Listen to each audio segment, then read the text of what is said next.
Our next speaker this morning is another senior, Nimish. Nimish will be reciting Hrothgar's speech on pride from Beowulf, as translated by Seamus Haney.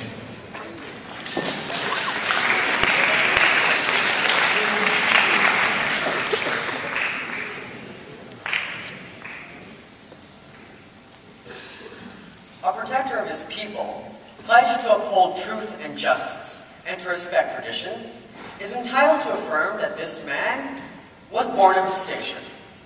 Beowulf, my friend, your fame has gone far and wide. You are known everywhere.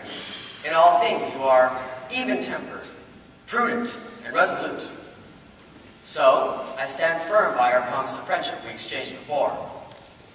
Forever you will be your people's mainstay, and your warrior's own helping hand. Hermiod was different. The way he behaved to Ecgla's son. His reign on the world brought little joy to the Danish people, only death and destruction.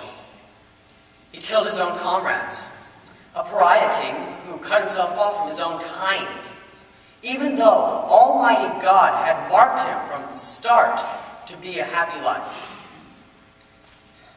But a change happened. He grew bloodthirsty. He suffered for it, in the end, for plaguing his own people. His life lost happiness. So learn from this, and understand true values. I who tell you have wintered from wisdom. It isn't great wonder how Almighty God in his magnificence chose our race for rank and scope, and for the gift of wisdom. His sway is wide. Sometimes he will allow a man of distinction to have his own bent, grants him fulfillment and felicity on earth, forts to command in his own country. He allows him to reign over his own lands until a time where his own unthinkingness makes him forget that it'll ever end. The world conforms to his will and hides the darkest part from him until one day an overweening urge takes over him and takes hold. His soul's guard, its sentry, falls asleep. It's been distracted. A killer stalks him, an archer who draws a mighty bow. Suddenly a man is hit in the heart. The bow has gone underneath his defenses. All of a sudden, his possessions seem paltry. He resents, abandons tradition, and gives no gold.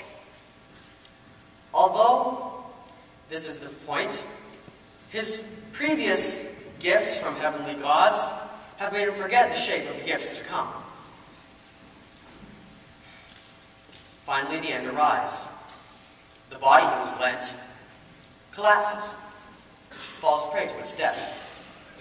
Ancestral possessions and things he hoarded are inherited by one who gives them away liberally.